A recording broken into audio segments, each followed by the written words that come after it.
Hello and a ho ho ho, viewers. Yes, that is how I laugh.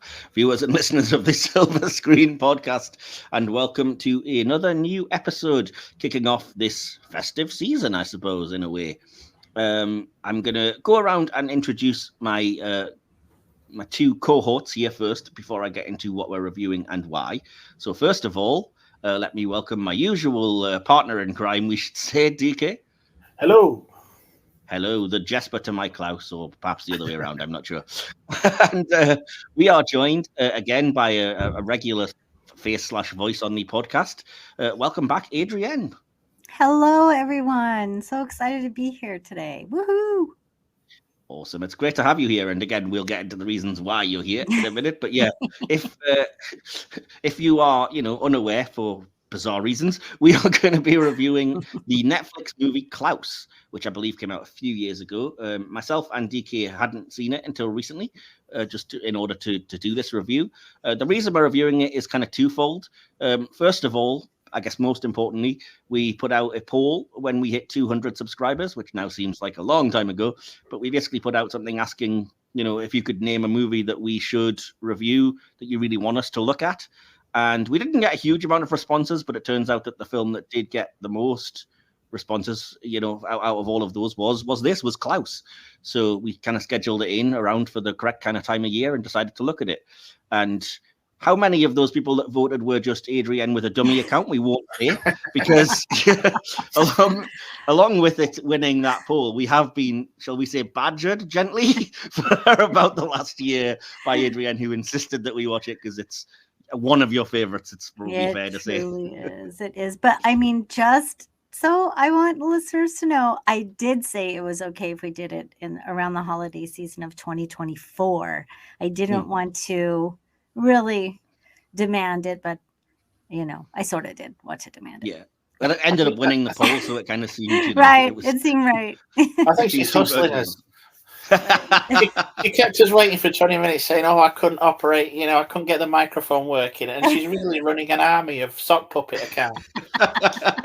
That's why I was on the wrong one. I couldn't figure out which one it was. See, you're not supposed to deceive, and all of my sham Discord accounts and other accounts were just taking over the computer. So before we head down to Smeerensburg for our review proper, if you are familiar with us, you'll know that we always start with a little behind-the-scenes section, and that falls under the purview of our old DK over there. I don't know why I called you old there. I do apologize. Old call it as you see it. Anyway, without further ado, I'm going to be quiet now before I offend anyone else and pass over to our loyal old faithful DK for the behind-the-scenes section. Okay, thank you, Mike. As we know, it's a lot harder with animated. There's a lot less can go wrong. So if anybody's given a cursory glance to IMDb, they'll probably know these anyway. But for those of you that haven't, director Sergio Pablos, he had wanted to do a traditionally animated feature film, but he wanted to see how the animation would have evolved without the switch to computer-generated graphics. So the studio used CGI lighting techniques with hand-drawn animation to create a unique animation style for the story. Now, it was shopped around to various studios who perceived it as too risky. So from April 2015, nobody would touch it until Netflix acquired the rights in November 2017. Pablos found working with Netflix was quite different from other studios. He'd still be given notes on creative choices that they thought he should make, but the difference with Netflix apparently was that these were just suggestions only and not mandatory. Warner Brothers take note. Netflix reported that the film was viewed by nearly 30 million in its first month on the platform. Now, the fictional town of Smeerensburg is apparently based on Smeerenburg, an actual town that existed in Norway and used to be a prosperous whaling post during the 17th century. This is Kendall Joy Hall's debut as a voice actress, and you'll have to forgive me if I mispronounce the name here, but Neda Margrethe Labba, who voiced the Sami girl Margot, did not speak any English. Pablos travelled all the way to Troms, Norway, where she lives, and did her whole recording session through translation and mimicry up there. In addition to Klaus, J.K. Simmons also voices the drill sergeant at the beginning of the film. Ironically, Simmons once worked as a mall Santa while pursuing his acting career.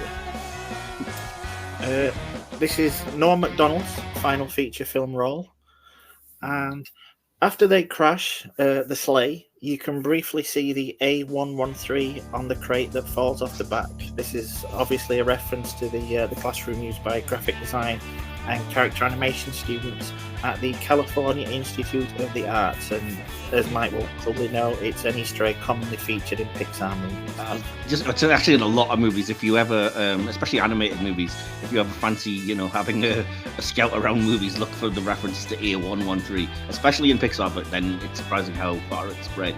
And if you ever see it and wonder why, that's why it was a classroom where, as you say, animators from Pixar and various places had a classroom in somewhere. Anyway. And I happen to live like less than 2 miles from Cal Arts, so it's kind of a common place. Nice. Yep. I actually end up there all the time. They always have activities and stuff. It's a great place. That's cool. Right. Not envious at all. Sorry, friends. It's all right. And well, it leads us into the final one. Finally, it was the first animated film from Netflix to be nominated for an Academy Award. Unfortunately, it lost to Toy Story 4. Stupid Toy Story. Yeah, I did read that it was one of a bunch of films that Netflix put into theatres for, I think, a week, so that it was eligible for awards nomination, along with the likes of The Irishman and a few others. Yeah, so that's what you may have been lucky enough to catch it at a cinema, but if so, you were a very rare person, I think. Shame though, it would have been nice to see, but anyway, not that I minded watching it on Netflix, but yeah, yeah, fair enough. So was that everything you've got from the BTS? That's everything, yeah, mate. Well, wonderful.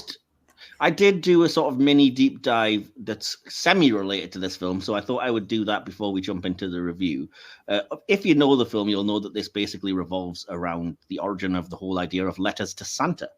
So I remembered when I was younger that I'd heard that you could actually write a letter and just write on it Santa, North Pole, and the Royal Mail, as it is where we are in the UK, would sort of know what this is, and they had a dedicated place that it would go to, and it would get to the right place, and children would get a reply and whatnot. So I did look into this, and apparently it does still exist, but now it is an actual address that you can send your mail to. Unfortunately, you have to send it by November the 30th to make sure you get a reply from Santa. So there's no point in giving you that, because by the time you listen to this, that will have passed. But fear not, because I went trawling through the internet and I found a place where you can still send a letter to Santa Claus up to December the 10th. So if you hurry, you have a few days to get that sent off. You can send it from anywhere in the world, thankfully, and you have to address your letter. I'll put this on screen and in the description, to Santa Claus, North Pole, capital letters HOH space OHO, Canada. And drop it in a mailbox and attach a postage stamp, unless you're in Canada, in which case you don't need a postage stamp. And you should apparently get a reply from Santa Claus. So, kids, good luck with that. And big kids. And big kids. Yeah. Yeah, I'll send a link to the website, because on that same site you can also book Zoom meetings with Santa Claus and emails and all kinds of other things. But this being about traditional stale mail, I thought I better, shout that one particularly out as well. So, yeah, great. So, as I say, we're going to break into the actual review now, looking the way that we usually do. We kind of break it down for the purposes of our notes into sections like writing, plot, acting, directing, etc. As you'll know, I've said this dozens of times now after so many reviews. But as I said, and as I often say, if the conversation goes a different way and we veer a little bit into a different area, we tend to go with it rather than try and stick rigidly and forget later on or stunt the conversation in that way. So with that in mind, as I say, normally I would start with, when was the first time you saw this film and what were your impressions? But for the purposes of me and DK, the answer to that is yesterday, and you'll find out. So as we're recording. Yesterday. You guys are the best. You do care. You care about us. I love it. Yeah, Oh, I the normally I would best. never leave it this late, but it's just been obviously it's a busy time of year, and I've been really busy Sure. and everything, and I was just able to sort of sneak it in under the wire, shall we say? Absolutely. I love it. But yeah, so really, we can only ask you, Adrienne. So, Oh did you boy. watch this when it originally kind of came out? I'm assuming it was on Netflix. You weren't one of the lucky theater goers. And yeah, can you remember where you were when you first watched it and what your initial response to it was?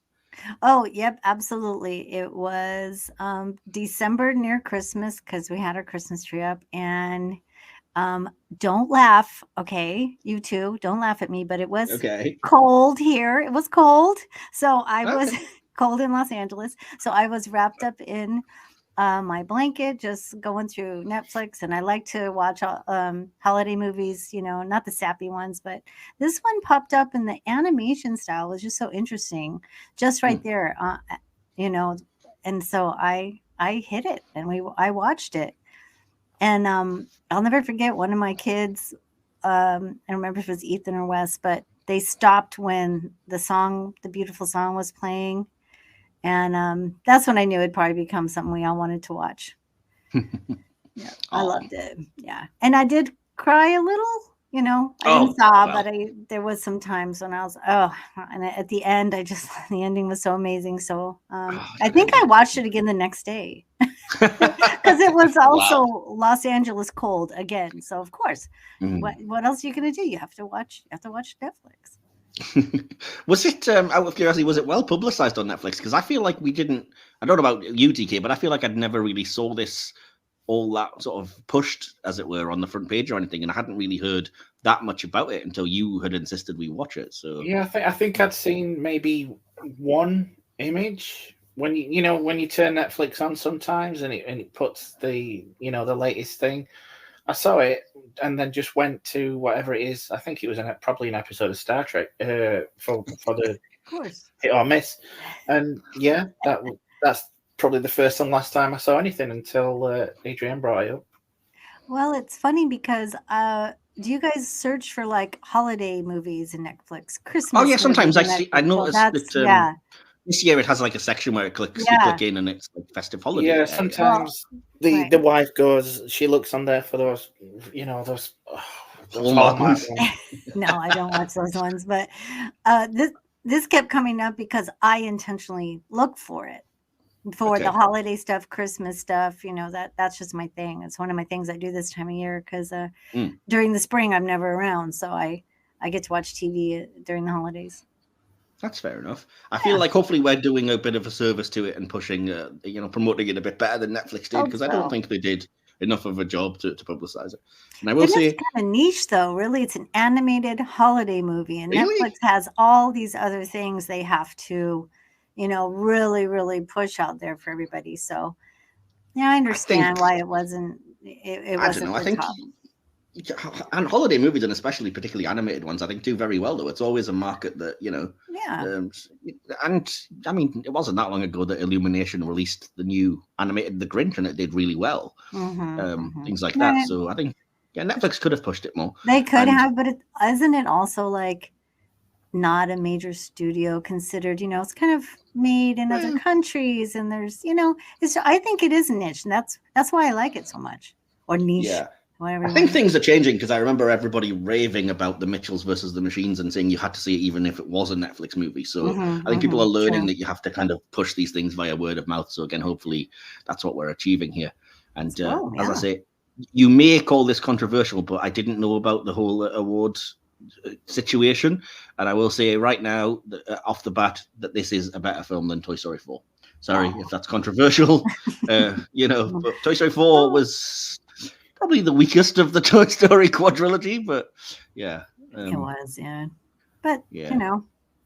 Mind you, I love 1 to 3, especially 3. That's still my 3 is favorite. I know 3 is just amazing. It's very high. Talking about things that make you cry. I know, yeah. Oh, I know. All right. So yeah, that's that out of the way. Then we'll jump in, and we'll may as well start by talking about, let's see, the overall kind of writing and the plot. And since this is your particular baby, shall we say, Adrienne, what are your kind of thoughts about the writing and the plot? What do you like? What particularly stands out that you wanted to bring up on the review today? I love the way that everything flows without being rushed. How the story goes, really how you get there, and it's gloomy and everything, and the animation is just so incredible. But I love how everything isn't too much based for little kids. I thought that there was enough kind of downtime where you could really see what was happening instead of it all just being rushed and crazy all the time. And I think that's what I love most about it, the pacing. And it didn't have too many songs. Another thing I was glad about. And, these lovable, wonderful characters. What are you going to say? Yeah, definitely. It's weird you say that because I did say I wasn't sure if I was critical about it or not, or how I felt about it, but I did sense as well that it started a little bit slowly. It took its time to build up the stakes and the idea of what Jesper was going for. Mhm. How many letters he had to do. The idea of when he gets there, this kind of, I suppose, Romeo and Juliet riff of the warring families that are Jeez. that are Right. keeping the town looking and feeling terrible and everything. And I was like, looking back, I guess that's necessary, but it did feel a little bit like, particularly because you don't really get the sense that it's a holiday movie or a Christmas movie Mhm. until about halfway through. If it wasn't for the fact that that we have that little narrated intro, which I think might have been added because people otherwise watching this might have been like, "What's this about?" Until we got Mhm. to seeing Klaus and being like, "Oh, I get it." And then we get into the origin, the sort of how Han Solo got his blaster for Santa Claus situations, Right. Well, where it's right. anyway. No, go ahead. There was an interview I watched with Sergio Pablos and Carlos Martinez Lopez where they talked about developing this story. And the first iteration of the story, he was a chimney sweep. He Oh, wasn't a postman. And they just felt like they needed to change the beginning of the story because they decided that he wasn't enough of a developed character. And how is it that, what is the jeopardy for him in this whole thing? So they made him the son of a rich postman, I guess, a rich kind of had a ritzy life, and then he has to go out into the world and challenge himself this way. So that oh, was interesting for me how they did that. I that's love the development of stories like that, and I thought that yeah. was great. Yeah. That's strange because I mean the central idea of the film becomes the origin story of Letters to Santa, like I said, and Mm, it seems so kind of baked into that being the central idea that I'm surprised to learn that wasn't their starting point in a way, yeah. because it works really well and it's a really Mhm. clever way of handling that. And I like the way that, like you said, that ties into Jesper's growth as a character and Mhm. into the story of this town coming out of the tradition of kind of hatred and fighting into more one of kind of joy and giving and the holiday spirit, I guess. So, Yeah. yeah, awesome. Awesome. And any initial thoughts you wanted to bring up, DK? Anything you wanted to mention? Yeah, it kind of puts you on the back foot because you're not expecting it, and you can't you don't know where it's going. It's as you say, it's not until you actually see Klaus that you start putting two and two together. Because up until that, I don't know what you guys thought. I was getting a very big Emperor's New Groove vibe. I think that's the Mhm. animation as well, isn't it? Yeah. Really? And the Yeah, voices. Yeah, the it was voices. just like a reincarnation of Cusco Yeah. for to an extent. But as Yeah, Adrian and says, go on. Sorry. I was going to say the Joan Cusack, the Mrs. Crumb character, so reminded me of Isma in the way she was animated and the way Joan Cusack kind of plays her a bit mean as well. And I was like, yeah, Well, I I mean, got I know it's jumping forward to you mentioned the style, but when he sat in the carriage with Klaus, it just felt very much like a Cusco John Goodman mm, situation. Mhm. yeah, Yeah, But true. Maybe but it's an homage. Maybe they loved that movie as a kid. maybe Yeah, I that might can't be blame him. something. It's not Right. a bad movie, but I will say I do prefer this one. Mhm. Oh, But good. going back to what you said, I love the start.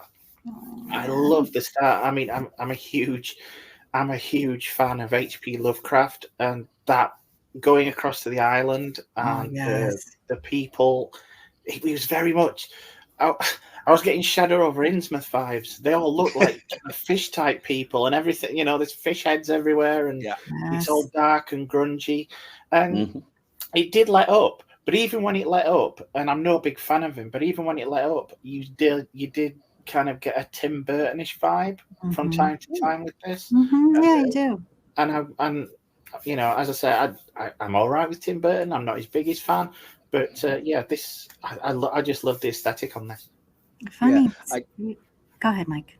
No, I did read as well that they specifically had animated Smearensburg, at least initially, that it was designed to look, menacing and not accommodating and dark. And, I think it's Norm Macdonald's character, the ferryman, who says, oh, the greys really pop. And it's like that was deliberately, as you say, it's evocative of, it's not supposed to be a welcoming place. It's supposed to be like, oh, it's a foreboding, scary place to go, and you face this epic challenge. And as you said, it's an interesting place to start from, particularly for a Christmas movie.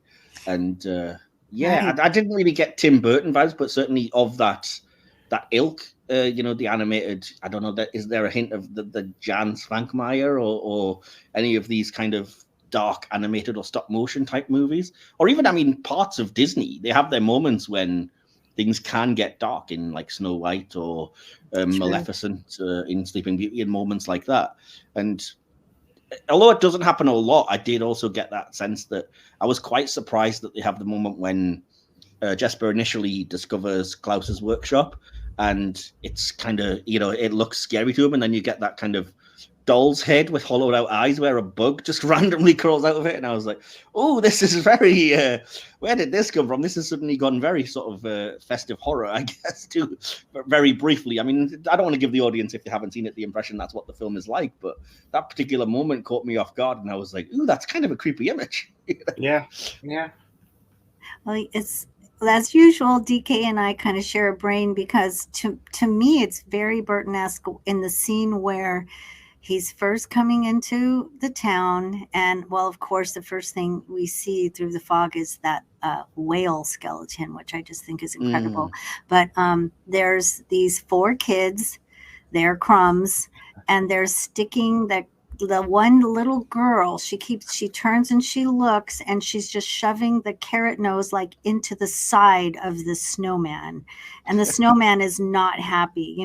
That little girl, she's one of the creepy girls. She's always creepy. She does cheer up, but she's still creepy later. And the animation there, to me, is very Nightmare Before Christmas. It did come across a bit like Lock, Shock and Barrel. Absolutely, just like those kids. Yeah, absolutely. Yeah, for sure. Because their expressions are just really kind of milk toast, but they're so spooked. But we learn later that like the kids are fine. It's the grown-ups that are weird. Yeah, and angry, of course. Just like the real world. Yeah, yeah. I want to argue, but you're not wrong. I touched on it a little bit there, but how do you feel about the idea of, because normally I'm not really one for the kind of very clunky, this is how we introduce everything, like I said, it brings to mind various prequels, and the one that stands out is, how Han Solo got his name and where did he get his blaster and stuff. And there were moments here when I was like, if this wasn't a holiday movie that has me very sort of forgiving and in a very festive mood anyway, it might be a bit ridiculous the way it's like, this is why we send letters to Santa, and they misinterpreted it, so this is why it looks like he flies, and it turns out he uses reindeers because there were too many toys for a horse to carry, so that's where that idea comes from. And these silly kids think he comes down the chimney and eats mince pies and all of this thing, and I was like, this is very Santa Claus : Origins. And how did you guys feel about that generally? Because like I said, I was fine with it because of the nature of what the film is, but I can certainly see people who might be like, all right, that's a bit much. I liked it, and the bit that really got me, the bit that really made me laugh, is when they're in that accident and the sled and the reindeer take off, and that kid just looks out of his window and sees them flying over. Well, that's awesome. Yeah, I love it that the use of magic is very subtle.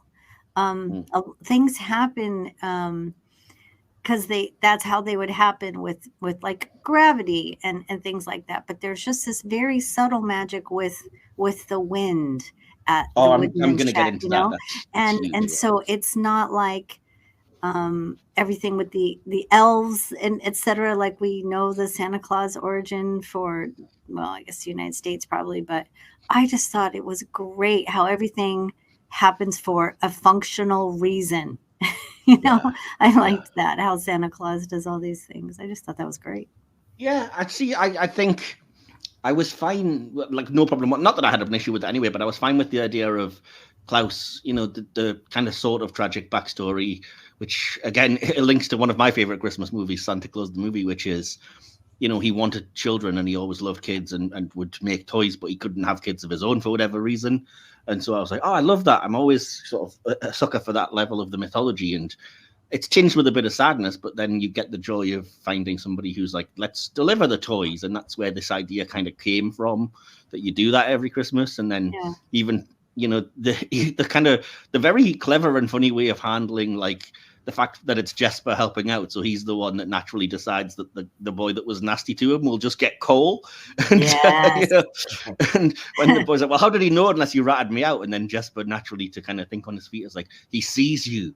He can always tell, and he's got a list of who's, you know, naughty and who's nice. And I was like, this is clever. I like the way you've handled this, because and it is clever because the little boy was like a smart butt to him. So he was really the only kid that was actually mean to Jesper. So Jesper's like, oh yeah, well, this is what you get. I'm the tough postman right now. Yeah, and you get but it this. also it kind of relates to the whole idea of, you know, one selfless deed sparking another, because then the kids kind of learning that, oh, if you're bad, you know, you won't get things, actually leads to them being, and again, it's kind of amusing the way they're over the top, like, you know, doing everything helpful so that, you know, Klaus can see us and we see how good we are and reward us better and whatever else. But naturally, because they're being nice to each other and doing good deeds and stuff, that spreads through the previously grey, murky, horrible town, and things become brighter. And it's kind of like, I know, exactly. Aw. Which is sweet, but it's also kind of surprising to me that they do even touch on, you know, Jesper saying quite rightly, yeah, but they're only doing it because they know they're going to get something out of it. Everyone's ultimately in it for themselves. And I was like, I didn't expect you to address that idea, because again, it's a holiday movie and they probably would have just thought, you know, whatever. And I'm like, it's interesting that they're going there. And then, you know, they'd subvert it cleverly as well at the end. And, you know, it turns out there's more to it than that. But still, I was quite pleasantly surprised with them touching on that area. I'm glad they touched on it, because as we know, Jesper's only in it for himself at the beginning. Yeah, exactly. So that's where his mindset is. And it's easy to forget that. With the happiness from the kids, but you know, Jesper keeps it going a bit, that he's being deceitful. Yeah. And it comes back around to him at the end when Klaus sort of throws it back in his face and he realizes, oh, you were talking about yourself. Everyone's, you know, got an ulterior motive and whatever.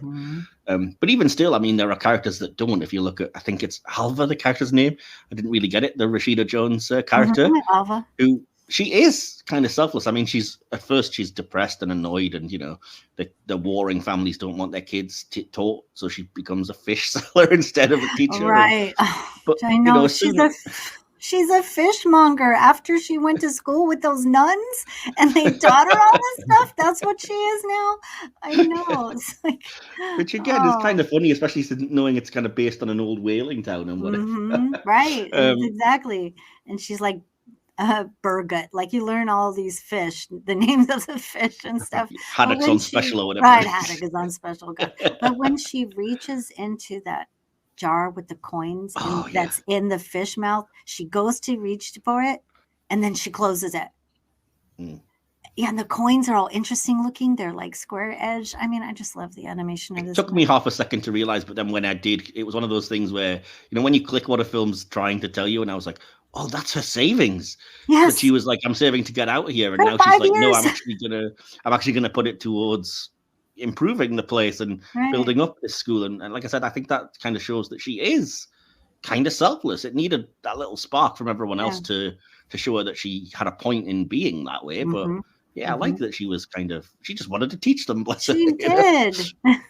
Yeah.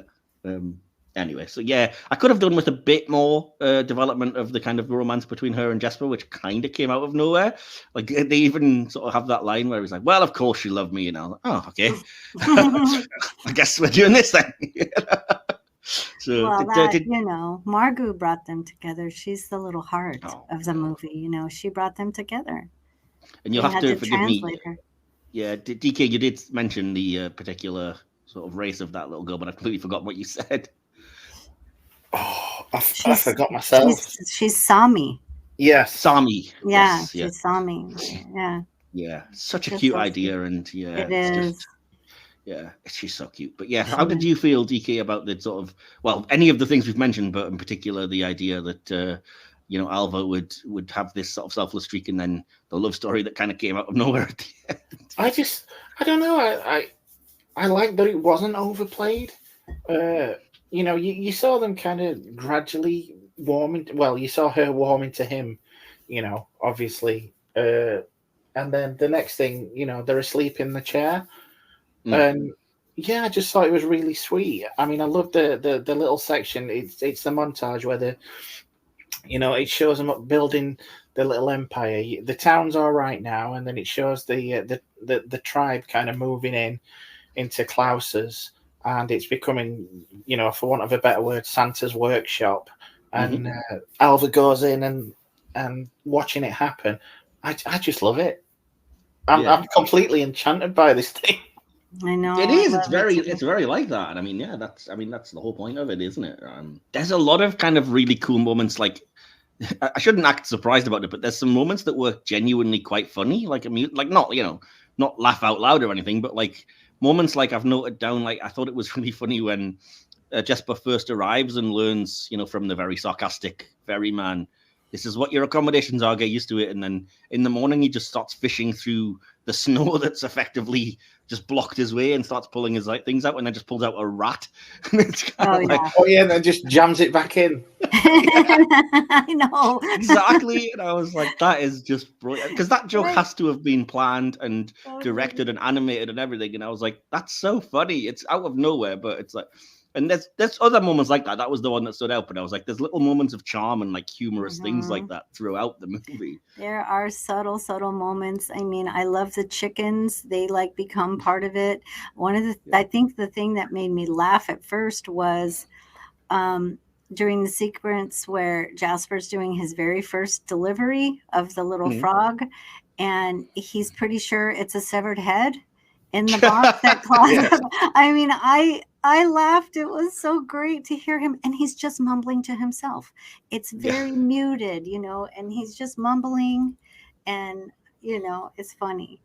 I will get into that a bit with the acting because, Schwartzman does a lot of those things for reasons that I'll get into. But the other, I did actually have one other joke that made me laugh. And this is a bit mean-spirited, so I don't know why it did, but I think it was just because I was caught off guard. And it's when the random villager, when Jesper first arrives again, and he's like trying to get people to be rounded up and like, does anyone have any post? And then the villager comes walking out and he's like, oh, yeah, a person. Yay, do you have any? And the person just walks up to like somebody else's washing and like throws paint on it. And I was just like, I don't know if that was paint. I feel like that was household waste, whatever it may be. That's what I feel like it was, because they're rivals. It's so much worse. It really is bad. And it was an old lady, right? So, I mean... Yeah, but that's the thing. It's like, oh, look at the cute little old lady coming out to address it. Yeah, right. Nope. She throws whatever onto this bit of washing, and then randomly they all just start attacking each other. And by that point, we've already had ring the bell, and it's the bell of conflict or whatever that causes them to fight. I know. I was like, oh, this is ridiculous, but in the best kind of funny kind of way, I liked it. Do you guys have anything else while I'm scrolling quickly through some of my notes to see if anything's coming up? The humorous things, I've already mentioned the sledge, but where the fisherman's talking and you just see the two houses on the hill in the background and a cannon comes out of one and just blows the other apart. Right. Yeah. I mean, all of this stuff is going on constantly behind the scenes. Like there's things like when Jesper's sliding through the town and he's trying to make his Christmas deliveries. There's all these horrible booby traps and everything set in the houses. and all these things like fireworks go off at one of the Mm. houses. There's just horrible things happening, and it's miserable for him to try to be a postal worker. Yeah. And yeah, speaking of that, again, this was another thing that I wrote down that I found amusing is, like I said, they're building up the potential reasons realistically why the legends of like Santa Claus that we know come around. And so they've already mentioned, oh, he comes down the chimney to deliver presents. And as we know, it's actually Jesper that's doing this because he's offered to kind of deliver for free if he gets the postage money and whatever. So Jesper's the one that has to go down the chimney and gets burned basically Right. by the fire and just goes out into the sleigh. And Klaus tries to talk to him and he's just like, shut up. Just Right. sit there and be magical while I'm doing all the hard work.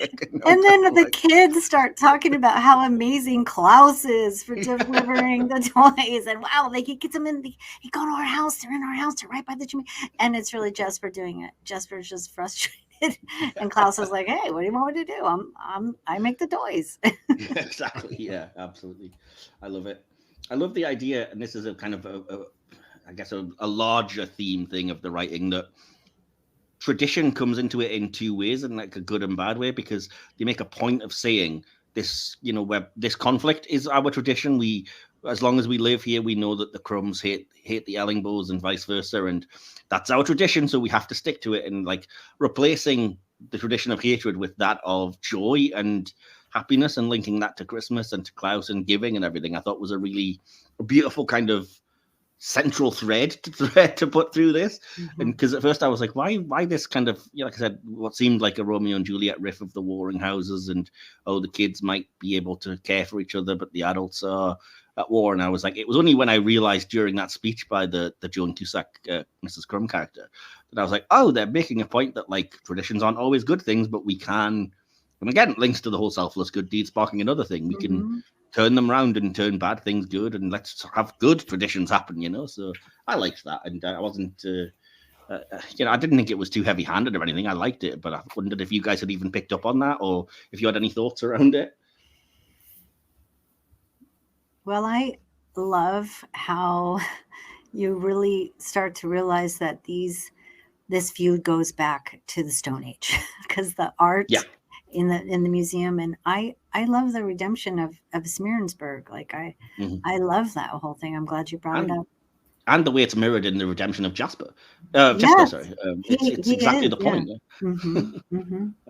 I agree. To that end, I've written it because it's kind of about the writing is, I was so emotionally devastated when the kid starts crying when it looks like he's gone back on the boat with his dad and everything. And so kind of relieved when he was like, oh, looks like I missed my boat. And I was like, I was like a 3-year-old watching a movie for the first time. Like I didn't realize this obvious thing was going to happen. And I was just like, I know. I cried the first time because Martin was very so emotional. Sad. Particularly the way they play the kid crying, it really tugs on the heartstrings. I was like, oh, the poor kid. Like she's really crying, saying his name and wailing, and she's all alone out there, and he's like, hey, what's up? I got you. I'm right here. Yeah, exactly. Oh, I loved it. No, me too. So this is the last thing I have on the writing, but it's a big thing that I kind of found out after the fact, partly. So I like you, I noticed that there was definitely something going on with the wind throughout this thing. And like you said, you linked it to magic. And I was making notes as to when it happened, and when I read the reasoning behind it, I kind of picked up on it afterwards, realizing that the wind apparently is representative of his dead wife, of Klaus's dead wife. It's Lydia's breeze. Yeah, that's what I call it. Yeah, she's manipulating events throughout the film. And I made a note of exactly how many things that she's responsible for, because it really is everything. So it's like, let's see, what's the first one? The first thing it does is blow the drawing into Jesper, which gives him his first inspiration to kind of, try to ask the kid to post letter and whatever else. So that gives you that. It blows the icicles, which blocks the door that keeps Jesper inside of the workshop. It blows that letter over to Klaus, which again gives the idea. Blows on Klaus to change his mind as Jesper offers the services to deliver things for free. It blows through the woods to guide Klaus to Jesper to the new workshop, and Jesper proposing the link to link this to Christmas and making new toys. It blows as he tells the story about his Lydia, obviously, and as he says, even now, sometimes it almost feels like she's still, and cuts off. It blows to the birdhouses a lot, because that was he says she loved birds. That's why he kept making them. And you know, it as their friendship grows, I think it kind of grows. The wind grows a little bit stronger, and at the end, as I said, the audience cue to cry because you probably will. It blows naturally as he sort of sees it blowing and just says, "I'm coming, love," at the end of his life, which is so beautiful and heartbreaking at the same time. So yeah, at that point was when the tears did come. Like I was like, oh, I'm stoic throughout, and even with the crying kid and Jesper looking like he'd ran off, I was fine. And then, yeah, it was the "I'm coming, love" that I was just like, nope, I'm gone, I'm done. So yeah, how did you guys feel about just the whole wind idea generally, and sort of the things I mentioned leading up to that moment? Go ahead, DK, you have for a while. Let's come to you. Yeah, it's I didn't pick up on a lot of that you did, but yeah, it was a nice little motif throughout. I did pick up on the birdhouses and obviously, you know, the wind while he's chopping the woods and stuff. But yeah, when it all becomes clear and you know at the end where he says, yeah, you weren't the only one that were gone." It was just holy crap. You guys were both cursing. You're like, Adrienne, we'll get you. I know. What have you done to us? At that point, I was like, I get why you like it. It's emotional. At the very end of the movie was when I cursed you and was like, why did you do this to me? Which I think I actually messaged you and was like, why would you do this? Right, yeah. I feel like compromised. Lydia's a character in the movie, even though we don't see her. Her spirit is there. She knows Klaus is needing something, and she knows Jesper is here and also needing something, and maybe she has an idea of what the future could hold, and she brings them together in such a way that it just changes their existence, from both being sad and alone, for both of them, you know, and eventually we have the redemption for Jesper, and I just feel like her magic wind had so much to do with that. Yeah. Her magic wind. Her magic breeze. Lydia's magic breeze. That would have been a very different movie. That's true. Oh, you too. Sorry, I couldn't help that. Hey, did you guys have any last sort of overall thoughts on the writing and the plot that we haven't touched on yet? I just thought it was, you know, really tight. You walk a fine line with these films. You can get overly schmaltzy, and I think this just did it where it needed to, and it kept the humor in it. And I think maybe because it dipped into, you know, other genres, and you didn't know exactly where it was going, it didn't set off like, oh, this is going to be a happy jolly kind of thing. I feel like it's also because it's earned. Yes. In a way, sometimes it isn't. You know what I mean? Yeah. And when you look, I mean, as you said earlier, it does take a while to get going. So you're not quite sure where it is going. And when you look at it, it's only, I think, just over an hour and a half long. It's 95 minutes, I think, yeah. Yeah, and it does fit a lot in. It does, yeah. But it doesn't feel short either. It doesn't feel like you're. Oh no. Yeah, it's. I think it's perfect though for, like you said, because I can see this being a family favorite and kids watching it that time of year, and for that, I think it's a perfect length because you don't, you know, kids' attention spans at the best of times aren't great. So you know, I will say, as soon as it finished, I got on Amazon to see if I could find it on Blu-ray, because I know that you know, even though it's Netflix, sometimes occasionally they do that kind of thing. But yeah, I was annoyed. Yeah, you know Netflix. It's not surprising, is it? It's a shame because, again, I feel like, well, most families, I guess, would have Netflix. But yeah, I can see it becoming the equivalent of my kind of Muppets, Christmas Carol, Santa Claus, the movie that I watch every year. Or you'll appreciate this, DK, but it'll mean nothing to our American audience having to watch The Snowman every year. Yes. Yeah. Yeah. Again, we'll come to you first, Adrienne. Who did you want to single out first and talk about with the acting in the movie? Excuse me. Well, okay, I'll just say Hollywood royalty, Jason Schwartzman, you know, it does so great in it. And of course, Joan Cusack, she goes overboard. But for this particular one, I'm going to give it to J.K. Simmons, you know, as Klaus. I think the scene where he talks about Lydia's passings and his feeling of being lost afterwards, I just think that is an incredible piece of voice acting right there. I love it. Mm-hmm. Mm-hmm. And we'll of course, our sweet little Margot. Oh, she's so cute. Margot, sorry, she's so sweet.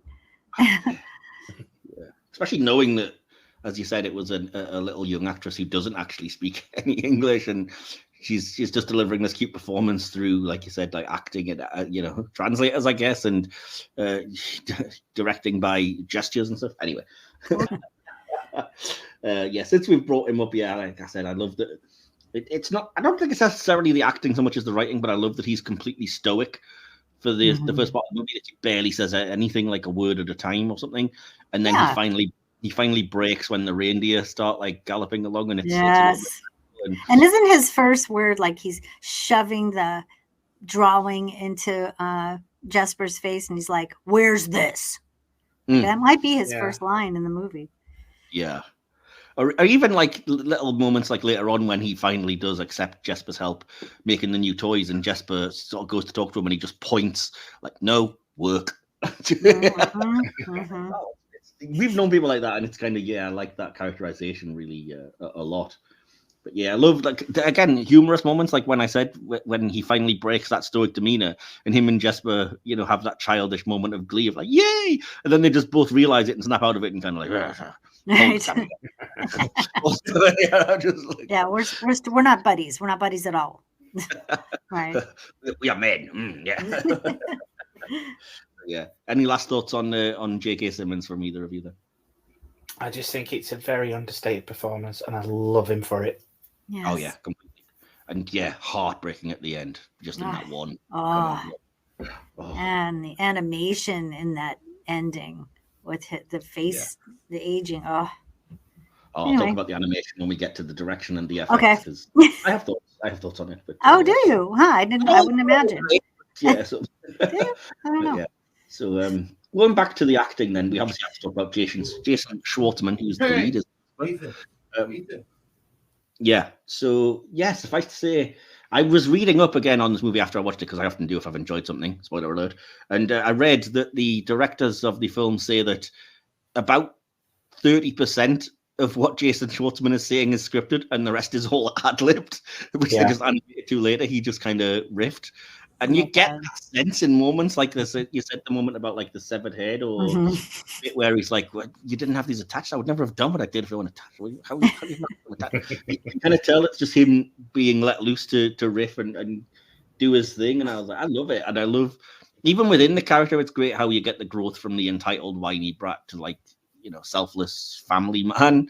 But it's great. Even within that kind of cliche, Schwartzman, because he is presumably so talented, like I said, just riffs so well. He's funny at times, breaks your heart in moments like, I missed the boat and whatever. So, I think it's a fantastic lead performance, which, if it wasn't a great actor, could potentially have sunk the movie, because he is the central idea, and particularly because you have to not like him for the first, like, at least half, when it's like, he just selfishly wants to get out of there or whatever. Right. But you're still rooting for him. It's funny, you don't like him, but you want him to succeed. But he's such a turd half the time, But I think he's a turd, but in a way that is somehow still charming and funny. It's kind of, you can't hate him because you're just kind of like, oh, bless you, in a way.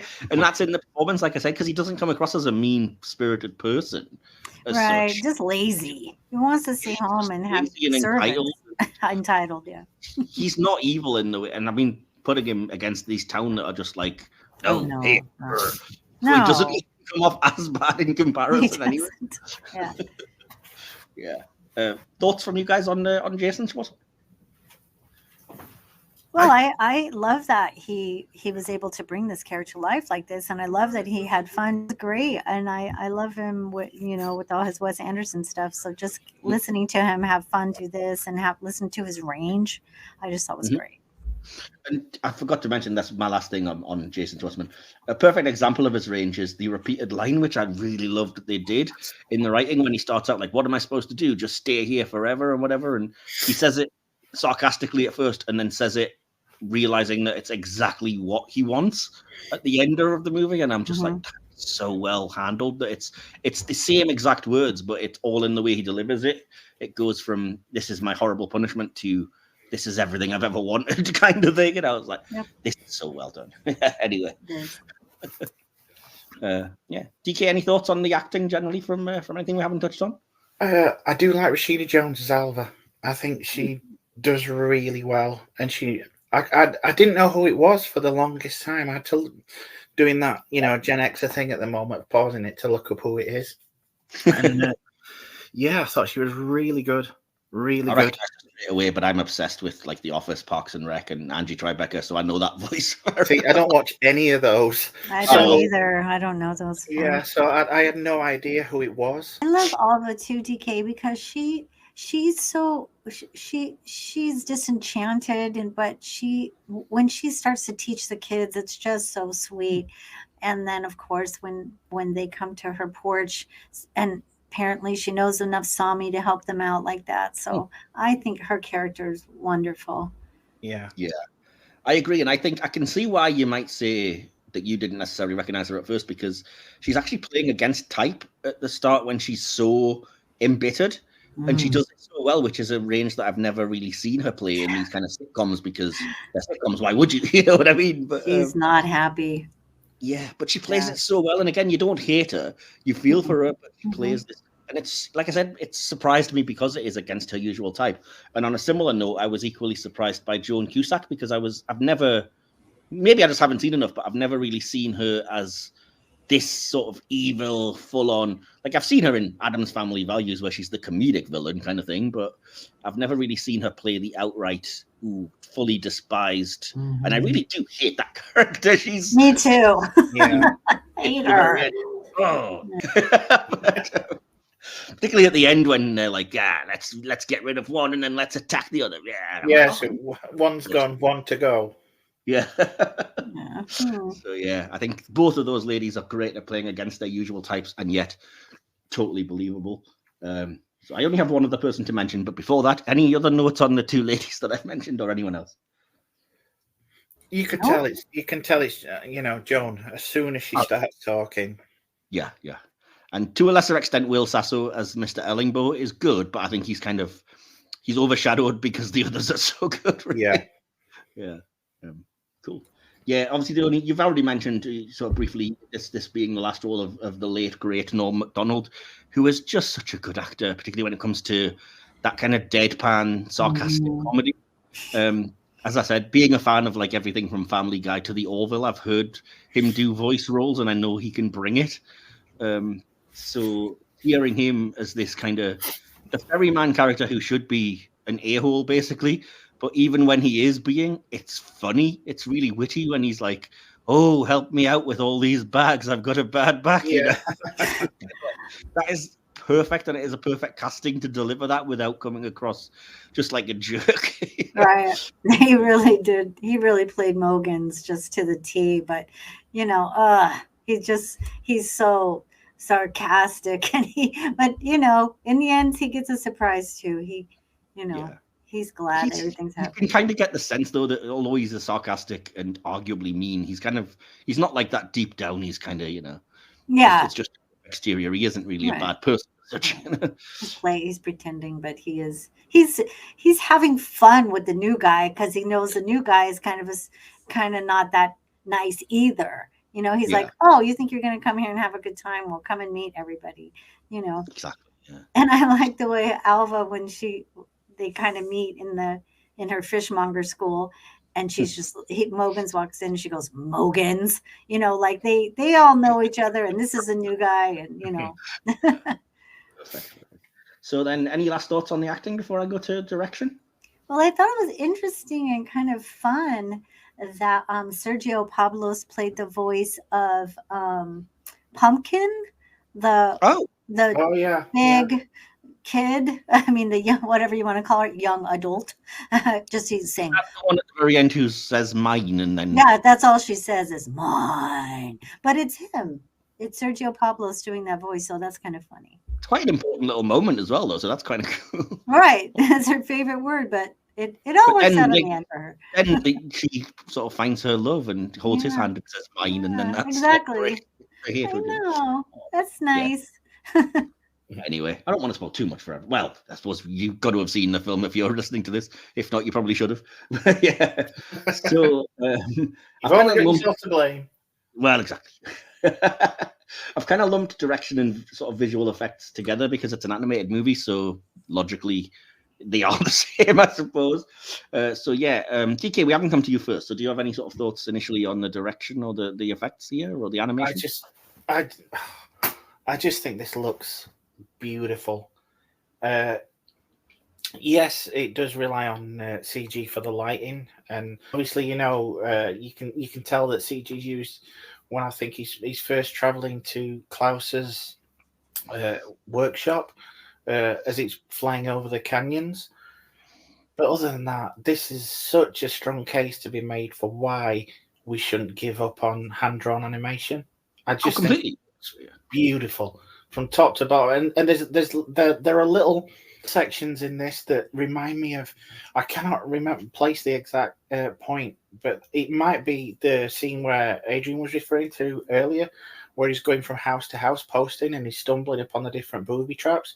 But the lighting on that reminded me so much of the early Warner Brothers Looney Tunes cartoons. And it was I can't get over how just amazing this looked.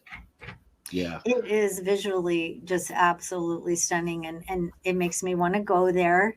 I love how he took this old place, this Smearenburg, this actual Danish whaling yard or whatever, and turned it into this beautiful birthplace of the Santa Claus myth.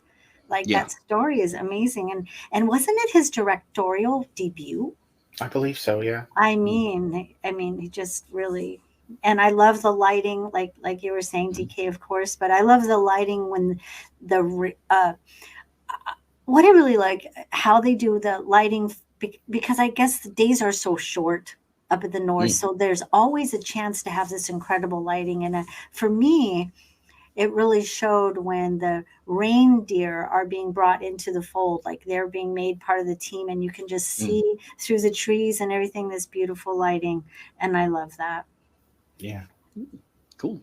Yeah, I mean, I basically, without wanting to just repeat what you guys have said, I kind of said the same thing. Like initially, we've already mentioned, I love how kind of expressionistic it almost is when it's like this place is dreary and horrible. But like you, I was kind of, because it's slow to start, I was paying particular attention, and I love when we first get to Jesper's initial sort of place that he's going to live, and like you said, the way that the light shines through the slats and the holes in the. It's just like, this is gorgeous. This is like kind of lighting that live action directors would kill for. It just looks so good. Yeah, and in the morning when he has to go potty, and it's out across these boards. I mean, there's wind and there's toilet paper rolling around, and the use of light there is just showing you like it's dawn, and it's cold. I felt that cold too. I really was really cold. I'm going to jump onto that because equally, when we first see Alva's house, I felt really warm. And I think it was deliberate because like in this area where everything's kind of dark and a little bits of light are shining through in small shafts and whatever, when you first go to Alva's house, I was like, it just looks warm and comfy and cozy. And I think that's a deliberate thing about like, that's her character. When she's out of this, like, oh, I'm stuck in this fish school. She's a warm person naturally. And that's my joke, school of fish. School of fish. Yeah, but you see that Alva's roof, like when you see the roof of the post office, it's completely dilapidated. It's terrible. But Alva's roof has like one hole in it, but it's thick with snow. And there's a couple stray arrows here and there. But she kind of provides a stable environment, whereas the post office is just to pieces, just neglected, really. Really neglected. But the chickens are there. The chickens are trying, Mike. I mean, give them a break. They're trying. They do their best. But no, and I think for me it's beautiful that a macrocosm of this, the way that the town itself lights up as more and more sort of happy things happen. I've written down the note because I was trying to watch the movie and not write too much, so I didn't give it much thought, and I've just written, ooh, it looks all Christmassy now. When you kind of go to the main village, and I was like, yeah, but it does. That's kind of the point, isn't it? Suddenly it's gone from dark and miserable with little bits of light to like festive lights everywhere. And the whale has lights. The whale is the pinnacle. It's the Christmas tree, It is the shape of the tree, and it's got lights on it. It's just so pretty. Because when he got there, he went right under the whale skeleton, and it was scary. Absolutely, yeah, I love it. And in terms of direction, a couple of things that I noticed, like I said, because I was trying to watch the movie.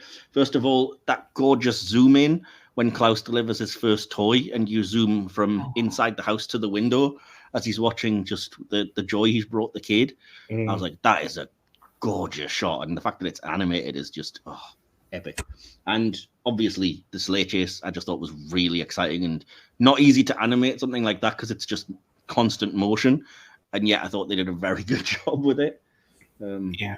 And I love the way everything's shaded. The use of shading in the animation, I think, is very good. Yeah. And I have one last note, which is I love that, like I said, everything gets more and more colorful, and that obviously feeds into the origin of Santa or Klaus's, being given the red suit by everyone as they get sort of. And I'm gonna use this opportunity. I hope I haven't brought this out on the podcast already, but to dust off an old anecdote that I've mentioned 1,000 times. Sorry if you know me, you've probably heard this a few times. But the origin of Santa's red suit. Are you guys familiar with this idea? That it comes where it comes from? No, do tell. I thought it was Coke. Well, yeah, exactly. Santa Claus traditionally, or Saint Nick, or whatever you want to say, it was always green. The coat was always green. That was what he wore. And then in, I think, the 1920s or some point in the early 20th century, Coca-Cola decided that they wanted to use Santa Claus at Christmas for their marketing. Yes. And because Coke cans are red, they changed the green to red. And that's now why Santa wears a red outfit. Capitalism. Yay. Those Americans, what are we going to do? I did like that he started off in green. Yeah. So yeah, any notes on direction, special effects? I've only got music and time to go to next, but again, that's all of my notes. So do you guys have anything on those two things? Not me. Nope. Right. Anything on the music or sound that you wanted to bring up? Obviously, there's quite a bit of it. So really nice score, and I do like that. I think there's only about. I mean, and this could be me. Was there only around 3 songs? Mm-hmm. I think. If that, I think. Yeah.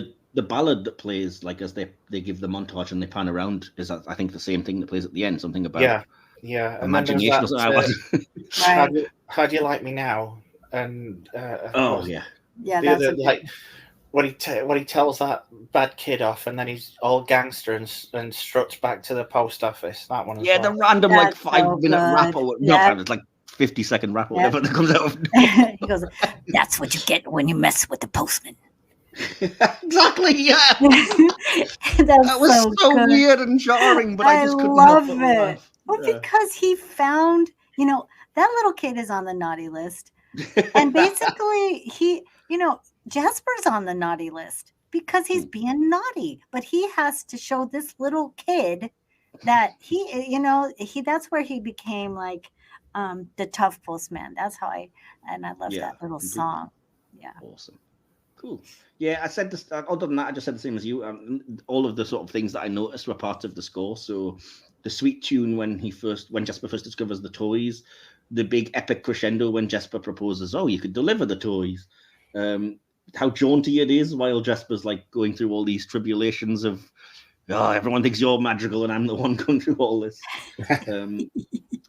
The use of Silent Night I thought was a clever interspersing at the end, especially considering we know the history of that and, linking it to Christmas truce and peace and everything. And the very festive sort of Christmas morning montage at the end was accompanied by suitably Christmassy music, I thought. And this is so random, but I got so excited when the kids were singing "Once I Caught a Fish Alive" because that's like something that we used to sing as kids. I had never heard that before. Yeah, never. Really? I had not ever heard that. I watched it with my wife, and I'm singing it along with the kids. Yeah, me too. You know this? Well, yeah. Once I caught a fish alive. Which finger did it bite? This little never finger on it. My right. Yeah. No. Oh man, it's. What is it for? It's just a nursery rhyme that we all. I see. I don't know. I suppose it kind of helps with counting because it starts. What is it? 1, 2, 3, 4, 5. Once I caught a fish alive. 6, 7, 8, 9, 10. Then I let it go again. Huh. I didn't let know it go because it bit my finger. So I thought I thought it was like some sort of indigenous. Like no, I mean it might be indigenous to England. In Marinsburg. I thought it was written for the. Oh well, never mind. I'm so relieved that DK has the same experience and it wasn't just my family that randomly just No. Yeah, I did the same. I sang along with it and was like, "Oh, this brings me right back to my." Oh, I was like, this is really a random thing. Well, she made up kind of a cool little rhyme. Okay. No, it's an existing nursery rhyme, but yeah, it fits. Yeah, that's all I have anyway on music and sound. So anything from you guys before we relapse back to our childhood even further? No, that's all I have. Well, I had an appreciation for the use of the woodwinds during the magical swirling scenes with Lydia's wind, and also you guys hopefully will watch this movie again someday. But pay special attention to the sound that the mechanical frog makes. It sounds so real to me. Like if a mechanical wood frog, when you wind it up and it's just this little tut tut tut tut tut, and I just think whoever did that was really skilled, because for sure that frog is real and it's hopping around somewhere. I love that.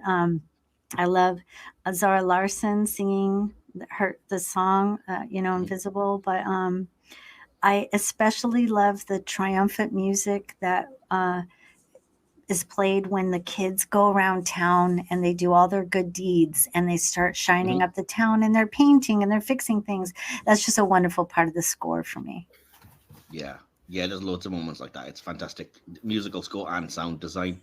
And it's just occurring to me now, but I suppose in a way you could argue the use of a bell either for the kind of conflict starting the fighting, but also the wind chimes. So one's like evil, one's like all of the good. So, right. Which I guess that's literally never occurred to me till just now. But again, I only watched the film for the first time a day ago. To pick everything up. Right. Yeah. There's also the wood clanging of all the birds' nests, the little birdhouses, and as the wood is, they're kind of beating together or tapping each other. I mean, it's so perfect for me, and it just somebody really knew what they were doing with the wind, the wood. It helps the immersion, for sure. Yeah, for sure. Brilliant. Shall we move on to our favorite character moment and line? Go for it. Great. So, Adrienne, we'll start with you. Favorite character in the movie? My favorite character, I'm just going to have to say, it's kind of a tie for me. I mean, Margot, I love her so much. But to me, what brought this place to life is simply the city of Smearensburg. It becomes alive. And to me, it's a character. So I'm putting that's my favorite character. Okay. Fair enough. So, yeah, TK, what about you? It's going to be Jesper. Any reasons particularly why? I just love that his sort of like mini redemption arc, that he was this selfish little thing at the start, and by the time of the end he's just a completely different person, and I love that. Yeah. I said exactly the same thing. I wrestled with it because I was like, who is my favorite character? And I wanted to go with Klaus and Alva and everything, but ultimately I picked Jesper because he goes through the most growth. They're good throughout, but he actually has this journey. And I was like, I think, and again, he's the central character, so he's who you're following. So yeah, I also went with Jesper. Favorite moment in the film, Adrienne, or scene? I have honorable mentions. I probably just ramble. This is okay. So my honorable mentions I've mentioned a bunch of times, but the magic breeze swirling around Jesper when Klaus has his epiphany about maybe he should make Jesper part of his life. I love the transformation of the school using the clothesline kind of a thing. It used to have fish hanging on it. Now it has children's art. Let's see. I love when Alva invites Jesper and Margot into the school, and it's getting dark, and Jesper doesn't understand her, and he goes to the school for help. And I love that, especially when Margot and Alva kind of chuckle together, maybe possibly at Jesper's expense. We don't know because it's in Sami, but it's funny. But I'm just going to say my absolute favorite scene is just Margot on the ice with her ice sled. I Oh, yeah, mean, it gives me chills just thinking about it. It's the height of the song. It's just so beautiful. I love that she's just the heart of this movie. You know, she keeps being disappointed every time she goes to Jesper. He kind of pushes her aside, and she just has this incredible moment. She sees the gift outside of her home, and it's so cold, and I just love that. So that's my favorite. Oh, awesome. And what about you, Mr. D. Klaus? What is your favorite moment? You know, I That's was thinking, funny. I was Decloud. thinking, it's such a shame Sandy wasn't on this. Why? For the name alone, just a Sandy Klaus. Oh, we couldn't use it. Oh, that's so good. Thanks. Ah. Hopefully she'll listen and I'm chuckle at this gutted we part. didn't think of that. Yeah, Absolutely not. it just occurred to me. It's just as you said that. Yeah, I like the whole montage where I mentioned it earlier, where they're building up kind of like the myth. And there's a bit where they go out on the ice and you see the shadow of the whale underneath. Yes. Yes. Love that. It looks so real. That's It's awesome. amazing. Yeah. Yeah. I've already mentioned my favorite moment, and again, it's kind of pathetic because I didn't, I was suckered into something obvious, but for me, it was the fake out of the devastated kid because Jesper looks like he's gone back with his father on the boat and everything, and then the beautiful relief of, oh, I missed my boat, I'm still here. And oh yeah, so that got me to pick that as my favorite moment. Aw. There's lots of things I was like, yeah, that was the one that really, I was like, oh, I'm invested in this movie. It turns out. So yeah, let's go with the most obvious thing in the world and ask for all three of us to say the same thing. Probably, what's your favorite line in the movie? Well, this is going to be a tricky one, isn't it? Yep. Okay, I have a well, why don't you guys go first? Go on, Mike. What happened to him after that? How? Why? I can't even begin to comprehend. I stopped trying to make sense of it a long time ago.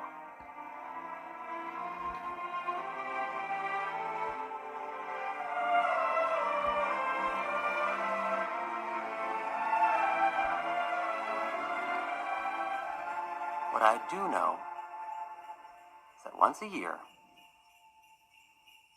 I get to see my friend. Oh, the tears. Oh, the crying. Yeah. Oh, That is I'm my guessing that yeah. that was everybody's favorite line. That's my Well, I honorable was gonna say, mention. Yeah, that part makes me cry every time, and Yep. I love that part. But I would still say my favorite is simply when Margot, and it's just one line. She says "Yoo-hoo!" because she's on the ice and she's free, and she got her toy from Santa Claus. So I love that part. That would be my favorite line. Oh, yeah, that was the second ending to something that left me crying for 10 minutes afterwards in as many weeks. The first one was the ending of Doom Patrol, which if you haven't seen it yet, DK, prepare Really? yourself. I haven't. Oh boy, if you think the end of this made you cry. Oh boy. God. Oh dear. I'm going on just thinking about it. Oh my god, sorry. I do like the fact that this show is probably the only place in the world where we can be talking about Klaus and cross-reference it with Doom Patrol. It's a safe space. You can do whatever you want here. It's very stream of consciousness approving. We're nerds. It's what we do. We do, Anyway, don't we? So, We're pretty bad in a good way. so again, we're going back to one of our usual sections then, which is the audience interaction. We always put out, as you know, something onto our various social medias asking, what did you think of this movie? And this was no exception. And we had some responses, not a huge amount, but I would imagine if you want to send something to us as you hear this, because I probably would think there's a lot more people who have a connection to this movie, and I'd love to hear from you if that is the case. But for now, we have the response that we did get, and I've split the responses that we got between Adrienne and DK so that you don't just hear the same voice all the time.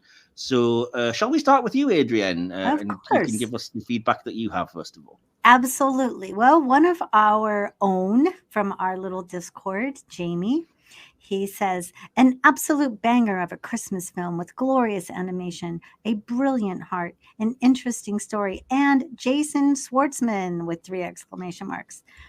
He says, The liar reveal plotline is my only major problem with the film, but sadly, it's a big one. I still love it though, and I'm going to rewatch it soon. Thank you, Jamie. And then there are 3 pieces of input from the Nerdy Up North community. And Jennifer on Facebook. Okay. Thank you for that. It says Jennifer Christian here, one of the top contributors, gives it 5 stars. Love the film and the sentiment, and we watch it every year multiple times since its release. Oh. Fern Prince says, had totally forgotten about this, but I enjoyed it a lot. Proper heartwarming with a hearts, facey hearts emoji. Oh. And Derek John Anderson says, second best Christmas film next to Muppet Christmas Carol. Now, doesn't this man seem like somebody that should join our community? I mean, he loves Muppets and he loves this film. So, I mean, like, we love him too, apparently. Absolutely. I also have one. I have one from my actual husband, David. Oh, go for it, please. Okay. David says, how Klaus isn't on every top 10 Netflix must stream now list across the web is a mystery to me. And that is regardless of the time of year. Klaus is a moving, powerful, fun, and believable twist on the story of Santa that every child and adult can believe in. That's and awesome. By the time the end credits roll and the heart-snatching soundtrack plays, you want to believe again. Klaus with a K is a gem and must stream this holiday season on repeat for all of us.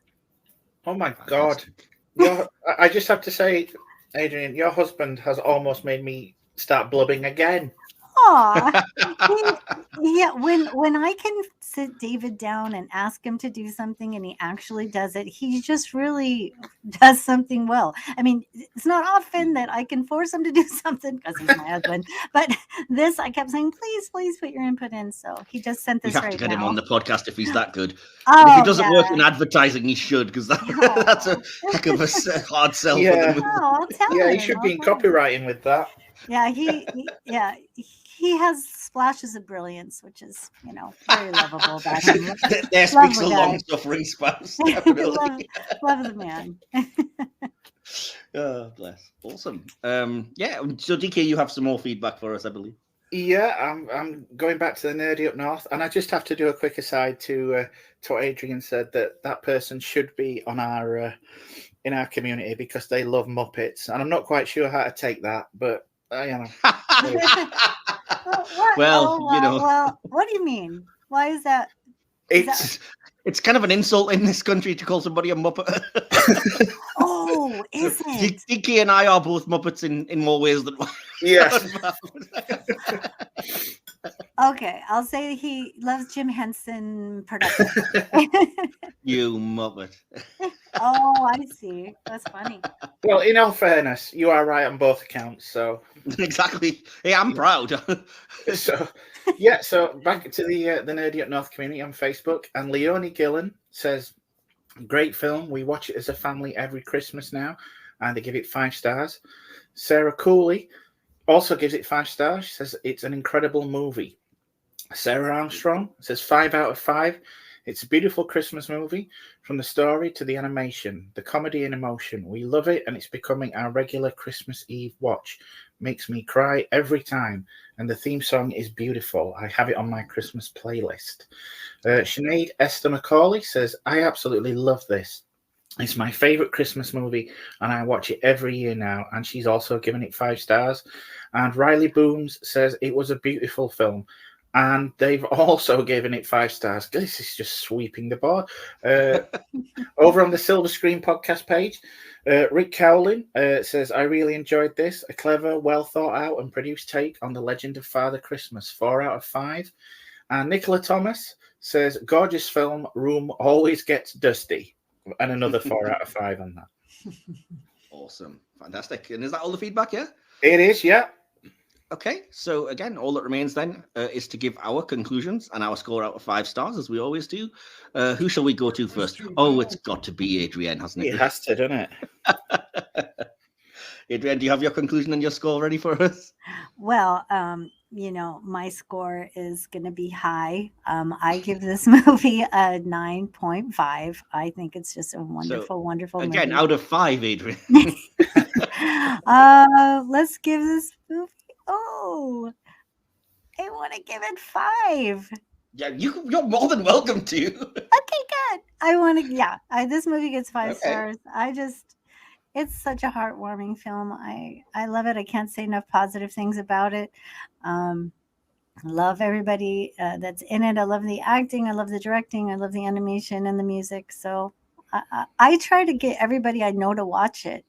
And there is a little story I have about that. Maybe we'll do it at the end of the pod about something that just happened a few days ago regarding this movie. After you guys give your scores, if you like. Interesting. Yeah, intriguing. Hopefully that keeps Okay. the audience listening because I want to know what that's about. Awesome. So yeah, DK, coming to you, your conclusion and your score out of 5 stars. Okay. It feels a little Emperor's New Groove on more than one occasion to me, but once I got past that, this is one of the best Christmas movies to come out in some time. It's a great premise, brilliantly executed. The voice cast is wonderful. It's at times both hilarious and emotional and switches between both effortlessly. The animation is just gorgeous and it hits you right in the feels. A beautiful and fun movie.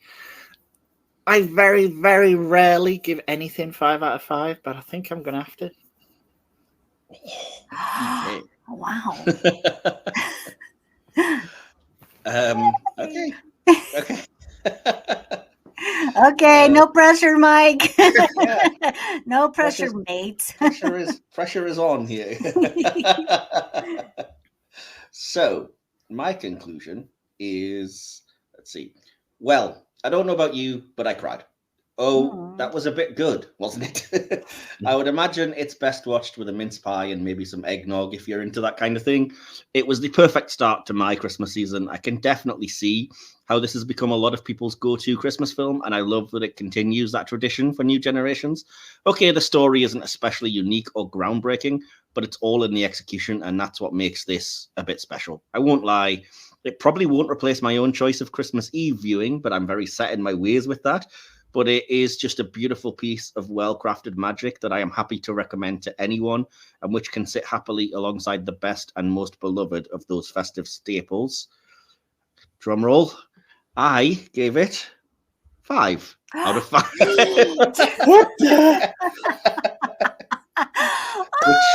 All the oxygen in this room has just been sucked out. Yeah, I also very rarely do it, but when you can get me with a familiar story and still make me emotionally wrecked at the end of it in the most impactful of ways, yeah, it had to be done. So yeah, I mean, the average is going to be difficult to work out, isn't it? So suffice to say, what we have here, I think, is a first. The average score for the podcast is a perfect 5 out of 5 for Klaus. Is that the first ever? It is the first fully perfect score we've ever had. Yeah. Oh my word.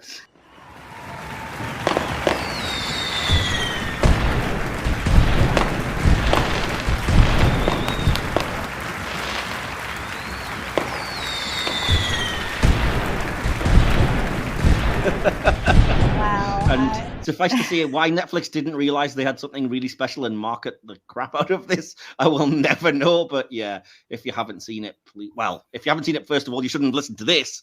But yeah, I think, yeah, if you've seen it, you probably know how special it is. If you have seen it and you haven't gone back, maybe go back and give it another watch, especially as we enter this particular time of year. And yeah, what else can I say? Our first perfect film, very, very fitting, I think, very worthy. So, wow, Adrienne, you had a story while we all recover from okay, right. Well, everybody's wiping their eyes and being flabbergasted and putting oxygen tanks on their faces here and masks. So, little story is very recent. Actually, it's just this week. My mom and I have a seasonal heirloom tomato plant business. So, since it's only for a few months of the year, I find other work at other months, and I decided that I would do something that I think is helpful for families, and it is working with people who are living with dementia. So I have gone through the training of working with these lovely people.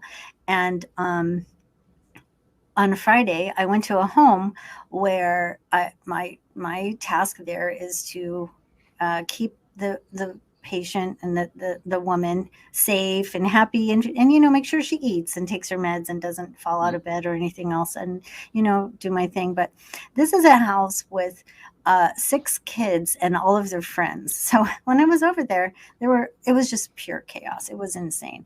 And they were watching these little Christmas movies about an elf on a shelf, and they're just these little tiny, like half hour, maybe, I don't even know if they're that long. But it was keeping the kids entertained. And then she asked me if there's anything like I would like to have playing in the background. And I said, well, has anybody seen Klaus? And they hadn't. Well, of course, it lost the little kids and their friends for a while. But the mom loved it. She was kind of trying to watch as best she could while she's playing, with the kids and everything. And I was at the table with my person. And as soon as the song Invisible started playing, when they're going to up north to where Margot and her family are, as soon as the song started playing, every person in that room, including the lady that I was working with, turned and looked at the television during the song. Like, it was all you could hear in that room for the first time all day was this song. They all loved it. They just were mesmerized by watching everything happen. And I just wanted to put it out there, that it calmed the savage room. This room was just crazy. And everybody stopped to look and listen. And it was a lovely moment. Awesome. That's my story. Yeah. I can imagine, it is that kind of film. I can definitely see that. And like I said, I can strongly recommend it to younger people or families. There's nothing in it that's inappropriate for children or anything like that. And it's just very, maybe not necessarily for Christmas Eve night in the height of all that emotion, like I said, because you will be you'll be needing tissues by the end of it. But awesome. Right. Great stuff. So that will conclude our business here. Believe it or not, this wasn't even our official Christmas special. It just, I'm pleased we waited until at least vaguely near the Christmas. Which is now going to pale in comparison to this one. I know, right? But we do have that coming up. But we do have another episode as well in the meantime. So hopefully you enjoyed this. If you did, please like, share, subscribe. Please spread the word. We're trying to build the podcast. We're doing all right, but we can always do a little bit more. Again, if you want to leave any thoughts on this movie or anything else we've covered, feel free to leave a comment on our YouTube page, or you can find the links to all of our social media in the episode descriptions, and mostly monitored by me because DK is a bit of a shut-in, a bit of a Klaus at the start of the movie situation when it comes to hiding from the world. But you can always find me or the podcast, see our Discord, which is a good, safe place where we make lots of good friends. And we really do. And so Adrienne, do you have anywhere that you want to shout out where people can find you? I am on Threads, which I like, at Beanie Baller SoCal, and I'm here on the Discord. I've been on Twitter X for a while, but I'm kind of transitioning out. So there's that. Yeah, I think we all are basically. I forget we're both on Blue Sky as well, but it doesn't seem to be all that active at the moment. But we're there, myself and Adrienne, if you could find us. And our Discord. Yeah, come on over. Discord. It's fun. It's a nerdy place, but it's ridiculous at times, but it's a safe place to just be as silly and as nerdy as we often get. That's sometimes. Right. Awesome. So any last thoughts from either of you on anything we've talked about, by the way? No. Well, so hopefully enjoy your Christmas season or your festive season, whichever holidays you celebrate, and enjoy watching the movies and experiencing the joy and the traditions that you hopefully are. We will be back next week. We are entering a world of pure imagination with the aforementioned Sandy Evanson, who's joining us again next week. And we are going to be handing the reins to DK as we look at the cult classic film, Willy Wonka and the Chocolate Factory. So, keeping things a little bit relevant. I think it's one of those kind of family movies that we could enjoy this time of year, but it's also, it has a prequel due out in cinemas, maybe. So, a double whammy of why we're looking at that. And the week after, Adrienne and Sandy are combining like the best Captain Planet team that we have of our two favorite ladies. And our official Christmas special with myself, DK, and those two ladies will be looking at Richard Donner's Scrooged, the reimagining of A Christmas Carol with Bill Murray. So stay tuned for that. Can't wait for that. Absolutely. Hopefully we'll have more information soon as regards a end of year kind of special live episode we should have coming up, which I'm putting together and working on. And again, we'll announce that in due course. I don't feel like our traditional send-off is appropriate, so I'm going to throw it open to either of you. Do you have a sign-off that we can use this week? I think we should give it to Adrienne this time. Oh, you guys. Well, I will simply say this. A true selfless act always sparks another. There we go. Bye, everyone. See you soon. Bye. You've been listening to the Silver Screen Podcast, hosted by Michael Wilson and DK. Produced and edited by Mike Wilson. Additional material and behind-the-scenes sections by DK. Follow us on social media. Links to all of our social media pages can be found via the Linktree page listed in the episode's description. This podcast is part of the Mike's Podcast Network. You can listen to this and our sister podcasts on all good podcast providers by searching for Silver Screen Podcast or Mike's Podcasts.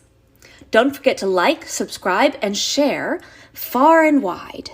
Thank you for joining us.